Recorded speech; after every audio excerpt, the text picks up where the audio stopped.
लाल सलाम। लाल सलाम को देखने, सुनने, समझने वाले इस जन आंदोलन में शामिल सभी साथियों को लाल सलाम। जैसा कि आप जानते हैं कि हम लंबे समय से हमारे समय के संकटों, चिंताओं और मुख्य मुद्दों पे बात करते आए हैं और खासतौर पर हमने फासीवाद, धर्म का उन्माद, सांप्रदायिकता, पूंजीवादी शोषण को लेकर कई कई कोणों से बात की है। आज भी हम इस सब को लेके साहित्यिक सांस्कृतिक परिदृश्य में बात करने जा रहे हैं।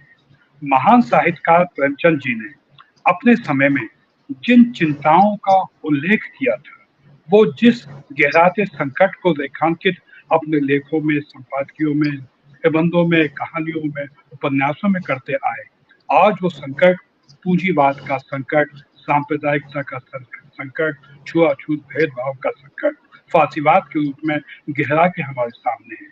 तो आज हम सबको फिर से एक बार प्रेमचंद की तरफ देखने की आवश्यकता क्यों है, क्यों याद करना चाहिए प्रेमचंद को, और प्रेमचंद जी के होने के मायने क्या है, प्रेमचंद होने का अर्थ क्या है। इन सारे मुद्दों पे बात करने के लिए आज हमारे साथ हमारे समय के प्रख्यात साहित्यकार, वरिष्ठ आलोचक, मार्क्सवादी चिंतक वीरेंद्र यादव जी हमारे साथ हैं। तो वीरेंद्र यादव जी, इस कार्यक्रम में आपका स्वागत है, आपको लाल सलाम जी।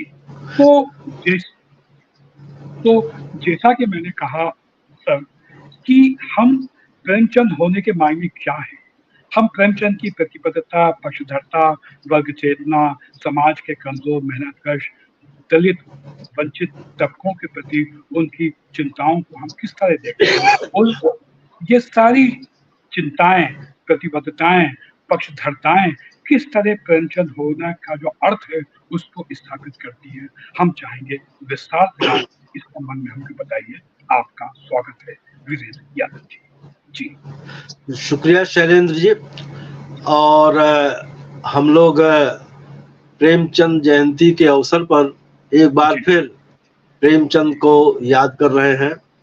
दरअसल जो जो समय बीत रहा है त्यों त्यों प्रेमचंद और अधिक प्रासंगिक होते जा रहे हैं। साहित्य में ऐसा बहुत कम होता है कि एक लंबे अंतराल के बाद भी एक लेखक जो है अपने कालजयी रचनाओं के माध्यम से जो है याद किया जाता रहे, अपने सरोकारों के माध्यम से भी याद किया जाता रहे।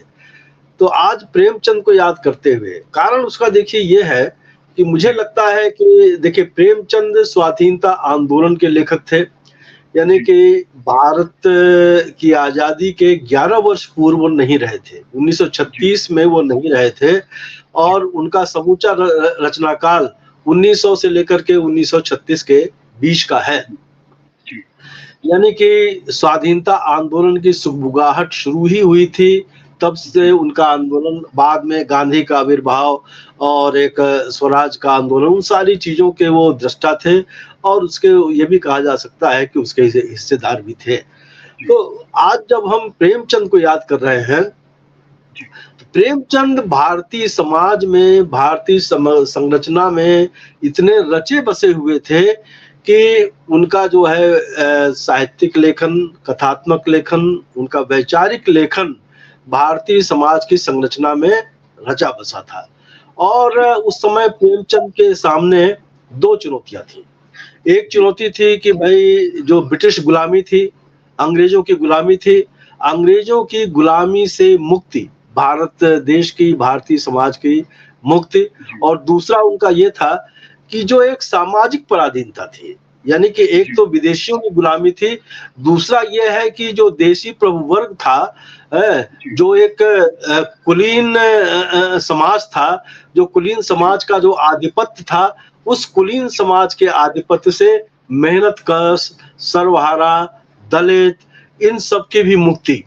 तो प्रेमचंद इन दोनों चीजों को ध्यान में रख करके, यानी कि उनकी चिंता यह भी थी कि जब देश आजाद होगा, आजाद देश का स्वरूप क्या होगा, हमारे स्वराज का स्वरूप क्या होगा।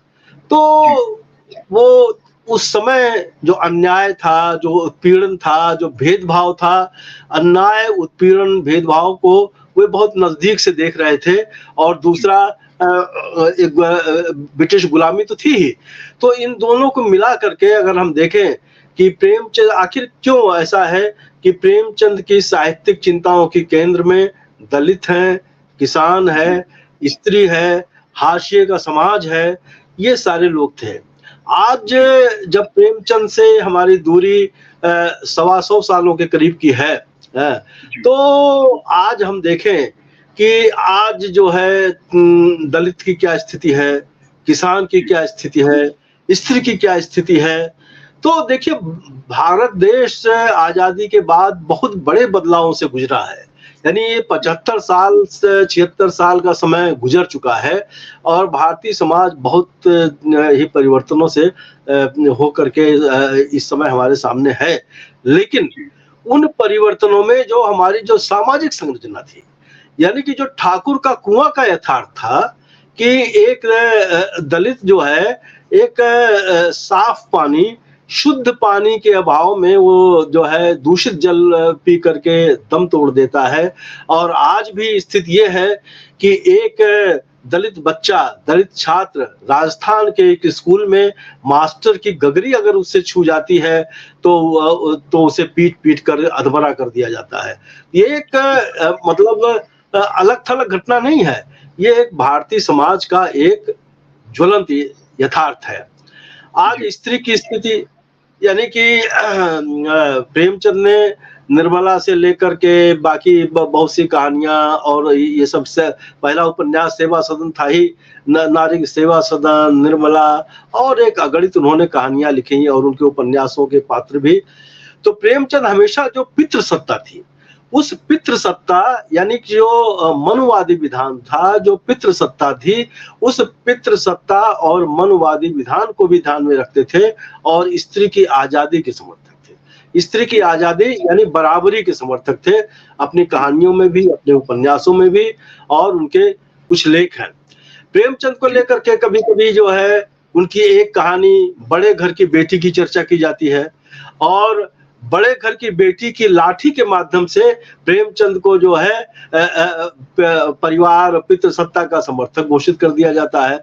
वो कहानी 1910 में लिखी हुई थी और वो कहानी जो उस समय की परिवार की संरचना थी उसको ध्यान में रख करके लिखी गई। लेकिन 1910 से लेकर के 1936 के बीच में बहुत समय गुजर चुका है, नदियों में बहुत पानी गुजर चुका है, और इस बीच जो है प्रेमचंद ने जाने कितनी कहानियां लिखी जो स्त्री अधिकारों के लिए। और उसी दौरान हम बात के 30 के दशक में याद करें तो उनकी एक कहानी थी बेटों वाली विधवा, यानी कि एक स्त्री विधवा हो जाती है और विधवा होने के बाद उसका अगले ही दिन से उसके घर में उसकी स्थिति दोयम दर्जे की हो जाती है। लेकिन वो स्त्री सवाल करती है अपने बेटों से कि ये विधान बेटे कहते हैं कि अब जो इस घर में होगा वो आपकी मर्जी से नहीं होगा, हम लोग खुद मुख्तार हैं। तो वो कहती है कि इस घर को हमने बनाया, इस घर को हमने अपनी मेहनत मशक्कत के साथ जो है इसको सजाया है, ये इस घर को बनाया है, तुम लोगों का पालन पोषण किया है, और आज कह रहे हो कि इस घर से मेरा कोई वास्ता नहीं है। वो पूछती है कि इस विधान को किसने बनाया? जी। तो बेटा कहता है मनु ने इस विधान को बनाया। आप सोचिए कि प्रेमचंद मनु और मनुस्मृति को प्रश्नांकित कर रहे थे 1930 के दशक में, और 1927 में जब बाबा साहब अंबेडकर ने मनुस्मृति जलाई थी, मतलब तालाब में पानी लेने का जो आंदोलन था, जब मनुस्मृति जलाई थी, तो उसी दौरान जो है प्रेमचंद ने जो है मंदिर कहानी लिखी थी। तो सवाल यह है कि प्रेमचंद जो है अपने अनुभवों के द्वारा, देखिए यहाँ पर यह नहीं है कि प्रेमचंद जो है अंबेडकर के प्रभाव में लिख रहे थे। अंबेडकर और प्रेमचंद जो है एक ही समय में थे। जब अंबेडकर बन रहे थे उसी समय प्रेमचंद अपना लेखन कर रहे थे। गांधी स्वाधीनता आंदोलन का तो हमें ये देखना चाहिए कि जो अंबेडकर के सरोकार थे हाशिए के समाज को लेकर के, दलितों को लेकर के, वो सरोकार प्रेमचंद के यहाँ मौजूद हैं कि नहीं है। दूसरी बात, भाई गांधी स्वाधीनता आंदोलन में उनकी नेतृत्वकारी भूमिका थी। जाहिर है कि खाली प्रेमचंद ही नहीं, उस दौर के जितने लेखक थे, बुद्धिजीवी थे, सामाजिक कार्यकर्ता थे, वो एक स्वराज का आंदोलन, गांधी के आंदोलन से प्रभावित थे। लेकिन क्योंकि प्रेमचंद तर्क, ज्ञान और इसकी परंपरा से निकले हुए थे, तो वो सवाल भी करते थे। यानी 1934 में जब भूकंप आया और जब गांधी ने बयान दिया कि ये भूकंप जो है दैवी प्रकोप का परिणाम है, तो प्रेमचंद ने सवाल किया। उन्होंने कहा भाई ये दैवी प्रकोप नहीं, या तो एक वैज्ञानिक घटना है, या तो एक जो है जो है एक भूगोल की घटना है, और इसको इस तरह विश्लेषित किया जाना चाहिए। और अगर आप कहते हैं कि यह जो है हिंदू धर्म के पापों का फल है, तो यह भी तो कहा जा सकता है कि आपने दलितों को मंदिर में प्रवेश कराया, कुछ लोग ये कह सकते हैं कि भाई आपके पाप का फल है। तो यानी इस तरह से प्रेमचंद तर्क द्वारा जो है, यानी स्वाधीनता आंदोलन के साथ थे, गांधी के साथ थे प्रेमचंद, लेकिन वो आवश्यकता पड़ने पर गांधी से अपनी असहमत भी व्यक्त करते थे।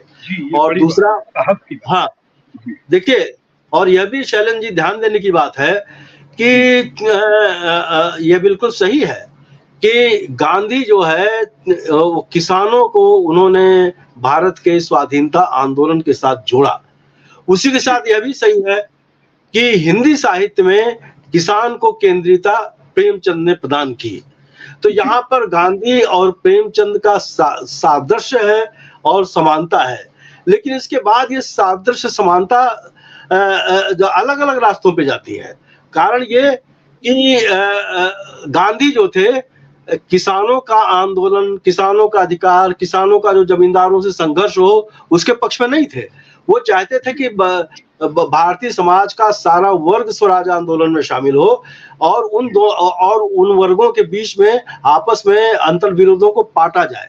यानी कि जो है, जो शोषित किसान है, जो दमित किसान है, वो किसान अपनी मांगे जमींदार के सामने न उठाए। प्रेमचंद की इससे असहमत थी। प्रेमचंद अपने उपन्यासों में, अपने लेखन में और अपने वैचारिक लेखन में भी लगातार इस बात को उठाते रहे कि जमींदारों का एक शोषक स्वरूप है। तो कहने का मतलब कि प्रेमचंद जो है अपने समय, यानी कि वो सवाल भी, यानी कि आजादी के जब मिलेगी तो आजादी का स्वरूप कैसा होगा, यानी कि गबन उपन्यास में का पात्र देवी दिन खटिक है। देवी दिन खटिक जो है स्वाधीनता आंदोलन में जो है, पिकेटी का आंदोलन में उसके 2 बेटे शहीद हो जाते हैं और उन बेटों को जो है गंगा जल में प्रवाहित करके लौटता है। फिर वो दुकान के सामने जो पिकेटिंग करता है और वहां सवाल करता है कांग्रेस के वॉलंटियर से, कार्यकर्ताओं से कि जब देश आजाद होगा तो तुम भी क्या मोटरों पे घूमोगे, ऐश आराम करोगे, और गरीबों का क्या होगा। इस तरह के सवाल जो है देवी दिन खटिक करता है। अब ध्यान देने की बात है, देवी दिन खटिक जो है एक दलित पात्र है, यानी कि दलित पात्र के द्वारा प्रेमचंद ये सवाल करते हैं। इसी तरह गोदान की धनिया जो है, जो गांव के जो थे सरपंच, ये इन लोगों से सवाल करती है कि स्वराज तुम्हारे लाने से नहीं आएगा। तो मतलब ऐसे 1-2 नहीं जाने कितने पात्र जो है प्रेमचंद ने। तो कहने का तात्पर्य है कि प्रेमचंद स्वाधीनता आंदोलन के लेखक थे और स्वाधीनता आंदोलन के लेखक होने के कारण जो है समूचा समाज को अपने लेखन में, अपने विचार के केंद्र में रखते थे। एक दूसरी बात, यानी कि आज जब हम प्रेमचंद पर बात कर रहे हैं, आज हमारे सामने सबसे बड़ी समस्या सांप्रदायिकता की है और आक्रामक हिंदुत्व की है, और जो अल्पसंख्यक समुदाय है, मुसलमान है, वो निशाने पर है। आज के ठीक 100 साल पहले, यानी कि जो 1924 में जब प्रेमचंद लेखन कर रहे थे, उस जमाने में भी ये समस्या सामने आई थी। ये कहा जा रहा था, जो एक बहुसंख्यकवादी हिंदुत्व और जो हिंदू धर्म के जो ठेकेदार थे, वो ये कह रहे थे कि आने वाला समय एक ऐसा आएगा जबकि हिंदू अल्पसंख्यक हो जाएंगे, मुस्लिम बहुसंख्यक हो जाएगा। यानी आज जो बात कही जा रही है, ये बात 100 वर्ष पूर्व भी कही गई थी। प्रेमचंद ने इसका प्रेमचंद ने इसकी तार्किक काट की, कहा कि इतने दिनों से, कहा कि इतने जो है बादशाह रहे हैं, इतने लोगों की हुकूमत रही है, उन बादशाहों इन सब की हुकूमत में अगर जो है हिंदुओं के साथ जो है हिंदुओं को अल्पसंख्यक नहीं बनाया गया तो आज कौन सा ये है। तो कहने का मतलब कि ये सारे, दूसरा देखिए प्रेमचंद खाली ऐसा नहीं था कि वो लिख रहे थे, प्रेमचंद साथ साथ जो है अपने समकालीनों के साथ उनका संघर्ष भी था। आचार्य चतुर्सेन ने उसी दौरान एक किताब लिखी, इस्लाम का विश्व वृक्ष, और कई लोगों ने, यानी 4-5 किताबें ऐसी लिखी गई जो मोहम्मद साहब का अपमान करती थी, इस्लाम धर्म को जो कटघरे में खड़ा करती थी, ऐसी 4-5 किताबें उस दौर में लिखी गई। प्रेमचंद ने उन सबके विरुद्ध जो है जागरण और इन सब में जो पत्रिकाएं निकालते थे उसमें टिप्पणियां की, उसमें लिखा। और आचार्य चतुर्सेन को उन्होंने जब इस्लाम का विश्व वृक्ष कहा तो उन्होंने कहा कि ऐसी जहर बुझी कहानियां, ऐसे जहर बुझे लेख लिख करके आप समाज में द्रोह पैदा कर रहे हैं, इसकी जगह जो है दियासलाई दिखाने की होनी चाहिए। तो एक ये, और दूसरा कि एक जो भोंगापंथी समूह था, उन्होंने प्रेमचंद को कहा कि ये हिंदू द्रोही हैं, ये ब्राह्मण द्रोही हैं, जाने क्या क्या उन पे आरोप लगाया कि, और ये कहा गया कि ये घृणा के प्रचारक हैं। प्रेमचंद ने उसका जवाब दिया लेख लिख करके, घृणा के प्रचारक प्रेमचंद। तो उस घृणा, उन्होंने कहा जीवन में घृणा की भी आवश्यकता होती है, अच्छी बातों के साथ आप प्यार कीजिए, अच्छी बातों के साथ आप लगाव कीजिए, लेकिन जो बातें नफरत फैलानी है उसके साथ आप घृणा कीजिए। तो प्रेमचंद जो है बहुत ही स्पष्ट तरीके से जो है एक, तो यही है कि भाई प्रेमचंद जी ने अपने समय में एक, जिसे कहा जाए कि हिंदी कथा साहित्य की एक आधार तैयार किया, एक पीठिका तैयार की, और जो साहित्य उसके पहले एक दूसरे रास्ते पर था, उस रास्ते को एक, जिसे कहा जाए, जनता के साथ जोड़ा, जन सरोकारों के साथ जोड़ा, स्वाधीनता के साथ जोड़ा, आजादी के आंदोलन के साथ जोड़ा। और उस दौरान यानी 100 साल पहले प्रेमचंद ने कम से कम 40-50 टिप्पणियां लिखी होंगी हिंदू मुस्लिम सौहार्द पर, हिंदू मुस्लिम एकता पर। उन्होंने करबला सरीखा नाटक लिखा, वो और उस करबला नाटक में उन्होंने करबला में कुछ हिंदू पात्र दिखाए और कुछ, तो पता चला हिंदुओं ने भी उसका विरोध किया और मुस्लिमों ने भी उसका विरोध किया। यानी प्रेमचंद ने सौहार्द के लिए वो नाटक लिखा था। प्रेमचंद बहुत दुखी हुए कि भाई हिंदुओं का कहना है कि भाई हमने करबला में हिंदू पात्र कैसे दिखा दिए, और मुसलमानों का कहना है कि किसी हिंदू को अधिकार ही क्या है कि हमारे मजहब के बारे में, हमारे पैगंबर के बारे में लिखना। तो प्रेमचंद बहुत दुखी हुए। उन्होंने कहा भाई अगर आपके पैगंबर की तारीफ दूसरे मजहब का आदमी नहीं कर सकता, ये भी आपको गंवारा नहीं है, तो भाई ठीक है। तो कहने का मतलब कि प्रेमचंद ने इतना विरोध, इतनी ये सारी चीजें जो है झेली, और इसके बाद तो एक आज जो है, देखिए आज जब हम प्रेमचंद को याद करते हैं तो प्रेमचंद के कहानियां हैं, प्रेमचंद के उपन्यास हैं, लेकिन प्रेमचंद को प्रेमचंद के वैचारिक सरोकारों के साथ याद किया जाना चाहिए। मैं जब प्रेमचंद के बारे में बात करता हूं इन दिनों, तो मैं कहता हूं भाई उनका एक लेख है, क्या हम वास्तव में राष्ट्रवादी हैं। इस लेख में उन्होंने कहा कि वर्णाश्रम व्यवस्था को जड़ मूल से उखाड़ फेंकना चाहिए, ये राष्ट्रवाद की पहली शर्त है। यानी कि प्रेमचंद उस दौरान 34-35 में जो लेख लिख रहे थे, उसमें उन्होंने लिखा कि जो है ये जो है राष्ट्रवाद की पहली शर्त जो है वर्णाश्रम व्यवस्था को जड़ मूल से उखाड़ फेंकना चाहिए। तो प्रेमचंद जितना जो है ब्रिटिशों की गुलामी को के आलोचक थे, वो कहते थे कि सामाजिक पराधीनता जो है उससे भी ज्यादा बुरी है। यानी कि बाबा साहब अम्बेडकर ने जो बातें कहनी शुरू की, प्रेमचंद वहीं खड़े थे। प्रेमचंद भी ये कहते थे कि ये जो ब्राह्मणवादी साम्राज्य है, ब्राह्मणवादी साम्राज्य अंग्रेजों के साम्राज्य से कम खतरनाक शत्रु नहीं है। प्रेमचंद ने भी इसे दूसरे शब्दों में, दूसरी भाषा में उन्होंने यह बात कही।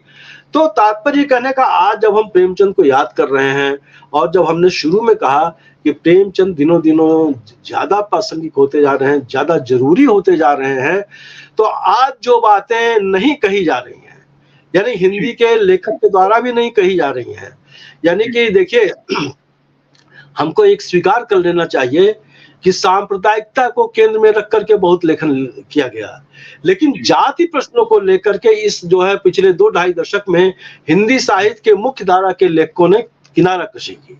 यानी कि दलितों का आगमन जब से हुआ है, दलित लेखकों का आगमन जैसे हुआ है, तब से जो है हिंदी के मुख्य धारा के लेखकों को ऐसा लगा कि अब तो इन्हीं को लिखने दीजिए, हमारा कोई वो नहीं। तो अगर मैं समझता हूं कि आप सांप्रदायिकता से, हिंदुत्व से तब तक नहीं लड़ सकते जब तक आप जाति के प्रश्न को न उठाएं, क्योंकि ये वर्णाश्रम जो व्यवस्था है, वर्णाश्रम व्यवस्था जो है मुसलमानों को म्लेच्छ कहती है, तो एक शूद्र समाज जो है, जो दलित समाज है, वो अवर्ण है, उसको भी अछूत समझती है आज भी। यानी कि जो देखिए वैसे चल रही हैं, तो सवाल ये है कि आज यानी कि जो एक साहस हो रहा है लोगों का, यानी कि जो बातें कही जा रही हैं, तो एक अप्रत्यक्ष रूप से मनुस्मृति के विधान को वापस लाने की तैयारी है। तो आज इसलिए प्रेमचंद हमारे लिए अनिवार्य और जरूरी हैं। इस एक लेख की जो मैंने चर्चा की कि क्या हम वास्तव में राष्ट्रवादी हैं, उसी के साथ जो है उनका लेख था सांप्रदायिकता और संस्कृति। हम सब जानते हैं, सारे लोगों ने पढ़ा है, उसमें यही पहली पंक्ति है कि सांप्रदायिकता सदैव संस्कृति की दुहाई देती है, उसे अपने असली स्वरूप में निकलने में लज्जा आती है, वो उस गधे के मानिंद है जो शेर की खाल ओढ़ करके आता है। तो इतनी साफ गोई के साथ प्रेमचंद ने जो है उस सांप्रदायिकता और संस्कृति, तो जब हम प्रेमचंद को आज याद कर रहे हैं, प्रेमचंद जयंती के अवसर पर याद कर रहे हैं, तो मेरा तो कहना यह है कि इस तरह के लेखों को, क्या हम वास्तव में राष्ट्रवादी हैं या सांप्रदायिक संस्कृति है, इसका बार बार जो है पाठ किया जाना चाहिए। एक तीसरा लेख उनका जो महाजनी सभ्यता, यानी कि आज जो है, यानी कि भारतीय समाज की जो समस्याएं हैं, उन समस्याओं के मूल में जहां जो है वर्णाश्रमी भेदभाव है, जहां पर सांप्रदायिक भेदभाव है, वही एक सबसे बड़ी जो कारपोरेट पूंजी है। ये कारपोरेट पूंजी जिस तरह की अर्थव्यवस्था उसने पैदा की है, तो प्रेमचंद उस समय देख सके थे कि ये महाजनी सभ्यता आने वाले दिनों में किस तरह का समाज बना रही है, किस तरह के स्वार्थी लोग बना रही है, किस तरह के आत्म केंद्रित लोगों को जन्म देगी ये महाजनी सभ्यता। तो महाजनी सभ्यता पढ़िए तो उसमें जो है कम्युनिस्ट मैनिफेस्टो की कुछ लाइनें बजती हुई आपको सुनाई पड़ेंगी, लगता है कि भाई ये है। तो प्रेमचंद जो है अपने समय के आगे के लेखक थे। दूसरा, इन तीन के साथ एक चौथा भी मैं यानी 4 लेखों के माध्यम से प्रेमचंद की परंपरा को समझना चाहता हूँ। 3 की मैंने चर्चा की, चौथा उनका जो है इसी लखनऊ में जब प्रगतिशील लेखक संघ का स्थापना सम्मेलन हुआ था 1936 में, उसका जो अध्यक्षीय भाषण प्रेमचंद ने दिया था, उस अध्यक्षीय भाषण में उन्होंने हिंदी साहित्य की, भारतीय साहित्य की दिशा तय कर दी थी। उन्होंने ये कहा कि हमें साहित्य की कसौटी बदलनी होगी, हमें साहित्य के मयार बदलने होंगे। जब वो साहित्य के मयार बदलने की बात कर रहे थे, साहित्य की कसौटी बदलने की बात कर रहे थे, तो उनका आशय मतलब किसी शैली और किसी इस तरह की चीजों से नहीं था। उनका आशय है कि साहित्य के केंद्र में हाशिए का समाज हो, मेहनत का समाज हो, श्रमिक समाज हो, यानी कि जो एक ऐसा, यानी कि समाज दो भागों में जो बटा हुआ है, यानी एक जो है दूसरों के श्रम पर ऐशो आराम करने वाला है, दूसरा एक बड़ा ये है कि जो कि श्रमिक है और जिसके श्रम का कोई मूल्य नहीं है। तो साहित्य की कसौटी बदलने की बात जब प्रेमचंद कर रहे थे, तो ऐसे लोगों को केंद्र में लाने की बात कर रहे थे। वो सौंदर्य के प्रतिमान बदलने की बात कर रहे थे, यानी वो कह रहे थे कि भाई एक बहुत लिपि पुती, लिपस्टिक, ये वो सजी धजी स्त्री में किसी को सौंदर्य मिल सकता है, लेकिन गांव के मेड़ पर मुरझाए ओठों वाली और मेहनत करती हुई अपने बच्चे को मेरे पर सुलाए वाली उस स्त्री में भी सौंदर्य देखना चाहिए, वहां श्रम का सौंदर्य है। तो वाह। प्रेमचंद का ये नजरिया प्रेमचंद का ये नजरिया, तो उन्होंने साहित्य की दिशा जो है तय कर दी थी। आज हम देखिए, हमें जितनी प्रेमचंद की जयंती उत्तर भारत में मनाई जाती है, उतनी किसी और लेखक की नहीं मनाई जा रही है। ये अपने आप में सच है। लेकिन यह भी एक सोचने विचारने की बात है कि प्रेमचंद की जयंती मनाते हुए अधिकांश जो आयोजन होते हैं, उनके क्या सरोकार हैं? उनके सरोकार में ही उनकी कुछ कहानियां पे बात हो जाए, प्रेमचंद महान थे ये बात हो जाए, उनके चित्र पर बहुत बड़े बड़े माल्यार्पण हो जाए, लेकिन प्रेमचंद के सरोकार क्या थे? मेरी शिकायत यह है कि हम प्रेमचंद के सरोकारों की बात जो है अधिकांश लोग नहीं कर रहे हैं। आज जरूरत इस बात की है कि प्रेमचंद के सरोकारों पर चर्चा हो। तो आज जब मैं कहता हूं कि प्रेमचंद जो है एक प्रासंगिक होते जा रहे हैं, जरूरी होते जा रहे हैं, और देखिए हर देश में एक दौर में कोई लेखक ऐसा होता है, यानी आप याद कीजिए सोवियत यूनियन में सोवियत क्रांति के बाद गोरकी हुए थे, तो गोरकी के माध्यम से क्रांति के बाद का रूस की पहचान होती थी। चीन के लेखक लूशुन हुए थे, तो लूशुन ने की पहचान भी एक चीन के महान लेखक के माध्यम से होती थी, क्योंकि वो भी अपनी जड़ों में जुड़े हुए थे उनकी कहानियों के माध्यम से। और तीसरे बड़े लेखक जो है हमारे भारत के, वो प्रेमचंद थे। यानी कि गोरकी, लूशुन और प्रेमचंद, संयोग की बात है कि इन तीनों का निधन 1936 में हुआ, एक ही वर्ष हुआ है ये करके। तो खाली यही साम में नहीं था कि तीनों का निधन एक ही वर्ष हुआ, यह भी था कि ये अपने समाज के, अपने देश के मुखर सांस्कृतिक चेता थे, मुखर लेखक थे। इन्होंने जो है वहां के साहित्य में जो बातें पहले नहीं आई थी, उन बातों को रेखांकित किया। तो आज जो है हम जब प्रेमचंद की चर्चा करें, तो प्रेमचंद की चर्चा जो है वहां से होनी चाहिए कि जो है आज अगर जो है सांप्रदायिक विग्रह है, तो अगर हिंदू मुस्लिम संबंधों में तनाव आ रहा है, अगर आज फिर यानी साफ साफ अगर कहें हिंदू राष्ट्र की जो एक चुनौती हमारे सामने है, तो हिंदू राष्ट्र की चुनौती का मुकाबला जो है हम जो है ये जो एक भारतीय समाज है, भारतीय सामाजिक संरचना है, उस सामाजिक संरचना को समझ करके ही कर सकते हैं। और प्रेमचंद की कहानियों के माध्यम से, चाहे वो ठाकुर का कुआं हो, चाहे पूस की रात हो, या सदगति हो, मंदिर हो, इन सारी कहानियों के माध्यम से, यानी कि इन कहानियों में दो चीजें जुड़ी हुई हैं। एक तो ये है कि भाई मेहनतकश दलित है, और अधिकार, और जिनका मैंने नाम लिया इसके केंद्र में स्त्री भी है। तो अब स्त्री यानी कि ठाकुर का कुआं की जो गंगी है, तो गंगी जिस तरह का एक आक्रोश व्यक्त करती है अपनी कहानी में, और वो पूछती है कि ये क्यों बड़े हैं, हम क्यों छोटे, यानी जो उच्च सवर्ण समाज है वो सवाल करती है कि ये क्यों बड़े कहे जाते हैं, हमें क्यों नीच समझा जाता है, क्या ये गले में धागा बांध लेते हैं, यानी कि जनेऊ लटका लेते हैं, इसलिए बड़े माने जाते हैं। तो इस तरह के सवाल वो करती है। इसी तरह से मंदिर की भी वो सवाल करती है कि भाई अगर यानी कि वो अपने बच्चे को लेकर के मनौती मानने के लिए जाती है, उसको घुसने नहीं दिया जाता, तो वो कहती है कि जाओ, अच्छा अब इस मंदिर में हम नहीं आएंगे, तुम्हारे देवता अगर मेरे छूने से अपवित्र हो जाएंगे तो रखो तुम अपने देवता को। यानी एक प्रतिरोध, यानी एक प्रतिरोध का जो एक स्वर है। तो प्रेमचंद उस जमाने में प्रतिरोध का स्वर पैदा कर रहे थे। यानी गोदान उपन्यास में जो सिलिया माता दिन का प्रसंग है, माता दिन ब्राह्मण है, सिलिया का शोषण करता है और प्रेम का एक स्वांग करता है। तो सिलिया के पिता और सब जो है दलितों का एक पूरा समूह वहां जाता है और उससे कहता, माता दिन से कहता है तुम इसको अपना लो अपनी पत्नी की तरह, और वहां पर विवाद होता है। फिर वो दलितों का समूह जो है माता दीन के मुंह में हड्डी यानी कि हड्डी उसके मुंह में डाल देता है। और उसके पीछे आशय क्या था? उसके पीछे आशय ये था कि अगर खान पान से ही जो है तो तुम्हारा धर्म चल रहा है तो हम तुम्हारे धर्म को अपवित्र कर देंगे, है तुम अपना तो तुम हमें बाभन नहीं बना सकते, मुदा हम तुम्हें चमार बना सकते हैं। ये वहां पर एक जो है डायलॉग है। तो सवाल यह है कि प्रेमचंद इतने आगे बढ़ करके इन सब बातों को कह रहे थे, है।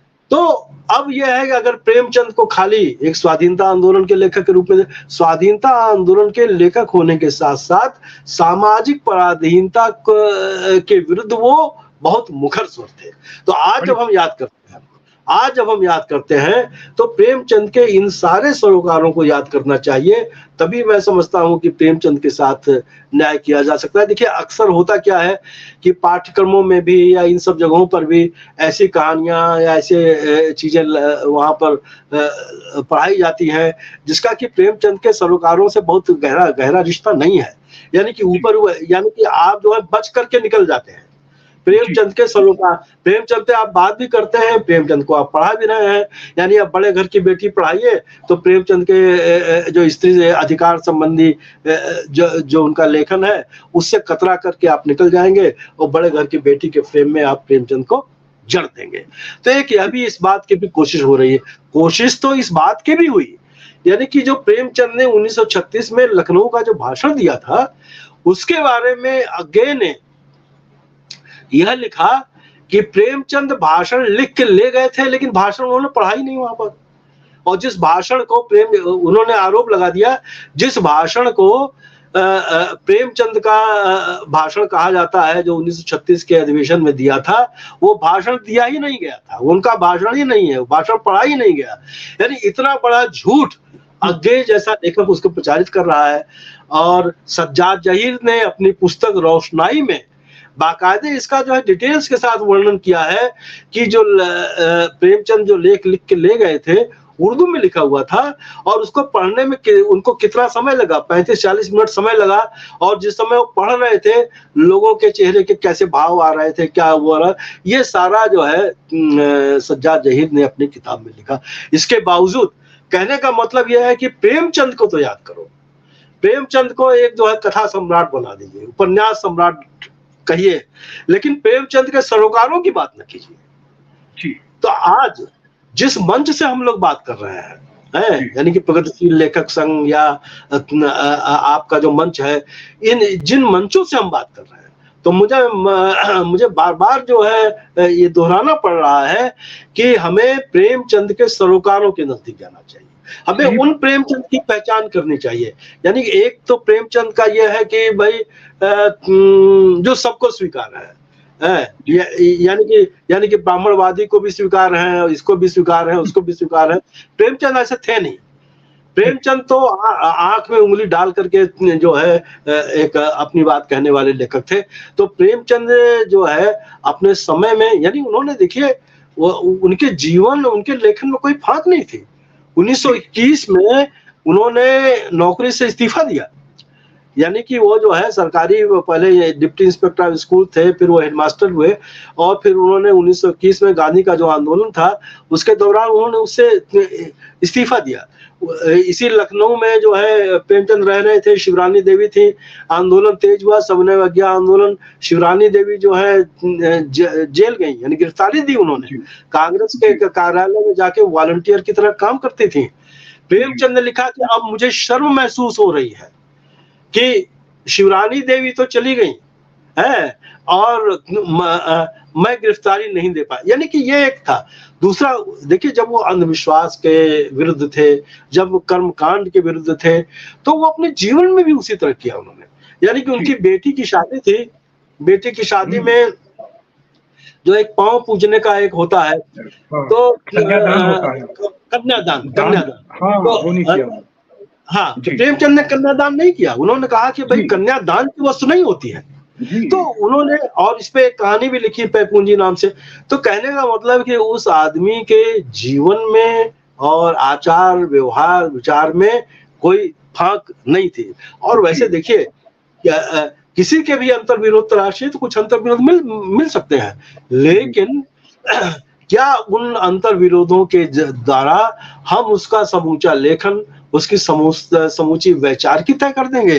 तो आज यानी कि थोड़े समय पहले डॉक्टर धर्मवीर ने लिखा सामंत का मुंशी, या कफन कहानी को लेकर के एक बहस की जाती है, तो मैं समझता हूँ उसका परिप्रेक्ष्य समझा जाना चाहिए। देखिए, आलोचना किसी की भी की जा सकती है, गांधी की भी, प्रेमचंद की भी, किसी की भी, कोई आलोचना से मुक्त नहीं है और की जानी चाहिए, लेकिन आलोचना के साथ जो है परिप्रेक्ष्य समझा जाना चाहिए। सही बात। आज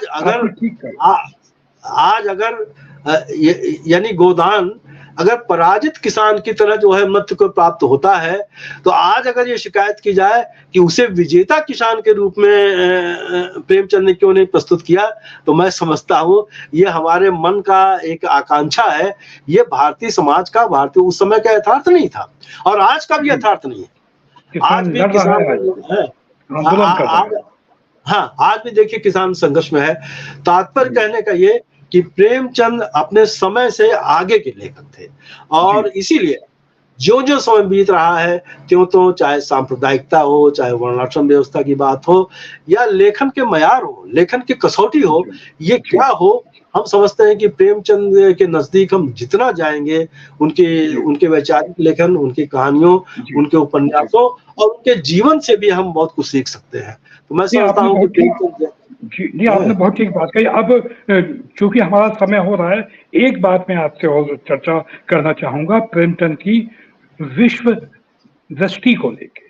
प्रेमचंद पूरे अपने समय के परिदृश्य से जुड़े थे, तो विश्व की राजनीति, विश्व की घटनाओं से उन्होंने जिस तरह सोवियत क्रांति का स्वागत किया था, मैं चाहूंगा एक मिनट से थोड़ा सा। बिल्कुल सही कह रहे हैं शैलेंद्र जी, आपने बहुत सही ध्यान आकर्षण किया कि उन्होंने नया जमाना पुराना जमाना यानी 1919 में लेख लिखा था।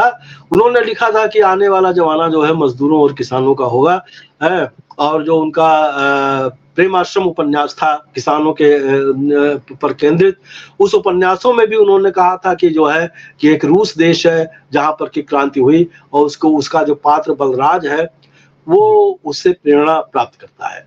तो सोवियत यूनियन की जो क्रांति हुई, उस क्रांति की लगातार प्रेमचंद ने स्वागत किया, चर्चा की।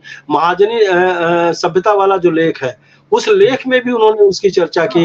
इसके साथ साथ एक बात और मैं याद दिलाऊंगा कि वो समय जो था यानी मुसोलिनी का समय था, हिटलर का समय था, तो नाजी जर्मनी और मुसोलिनी का इटली, इन सब यानी फांसीवाद का जो उभार था, उस फांसीवाद के खिलाफ भी उन्होंने टिप्पणी की। वहां जो जर्मनी में जो ज्यूज के साथ, यहूदियों के साथ जो व्यवहार हो रहा था, जो वहां वैज्ञानिकों को निकाला जा रहा था, तो प्रेमचंद की निगाह वहां भी थी। तो प्रेमचंद जो है अब उनके समय के समाज यानी दुनिया की जो भी घटनाएं थी, उन घटनाओं से वो रूबरू थे, उन पे लिखते थे। दूसरा ये कि भाई उस जमाने में प्रेमचंद ने देखिए टॉल्स्टॉय का अनुवाद किया है और कई गल्सवर्दी कई लोगों के अनुवाद किए। तो उस जमाने में प्रेमचंद ने यानी उस समय इतनी सुविधाएं नहीं थी, लेकिन उन्होंने हिंदी साहित्य को समृद्ध किया, एक विदेशी साहित्य को उपलब्ध करा के। तो प्रेमचंद बहुत पढ़े लिखे। दूसरा यह है, एक बात छूट गई, यानी प्रेमचंद उर्दू से हिंदी में आए थे।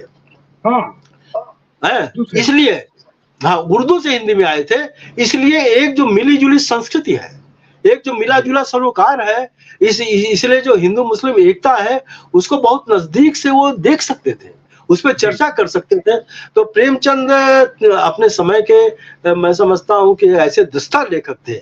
अभी आपने जो विश्व दृष्टि की बात की, तो सचमुच उनकी विश्व दृष्टि में खाली अपना भारतीय समाज ही नहीं शामिल था, दुनिया के सरोकार शामिल थे। तो ऐसे महान लेखक को जब हम याद कर रहे हैं, तो उसको संपूर्णता में उसके संपूर्ण सरोकारों के साथ याद करना चाहिए। जी, आपने बहुत अच्छी बात की। आज आपसे बड़ी महत्वपूर्ण बातचीत हुई और ये बातचीत ही वास्तव में उनकी विचारधारा के साथ प्रेमचंद होने का अर्थ क्या है इसको साबित करती है। और ये बातचीत निश्चित रूप से आज हम जिस फासीवाद के संकट से जूझ रहे हैं, उसके खिलाफ हमारा प्रतिरोध और अधिक मजबूत करने में इस बातचीत की भी प्रेमचंद के बहाने एक भूमिका हो पाएगी। तो कॉमरेड वीरेंद्र यादव जी, आपको तहे दिल से शुक्रिया। बहुत अच्छी बात के लिए आपको क्रांतिकारी सैल्यूट करता हूँ आपको लाल सलाम, और लाल सलाम को देखने, सुनने, समझने वाले सभी साथियों को लाल सलाम, इनकलाब जिंदाबाद, लड़ेंगे और जीतेंगे, लाल सलाम, लाल सलाम कामरेड, लाल सलाम। लाल सलाम, लाल सलाम।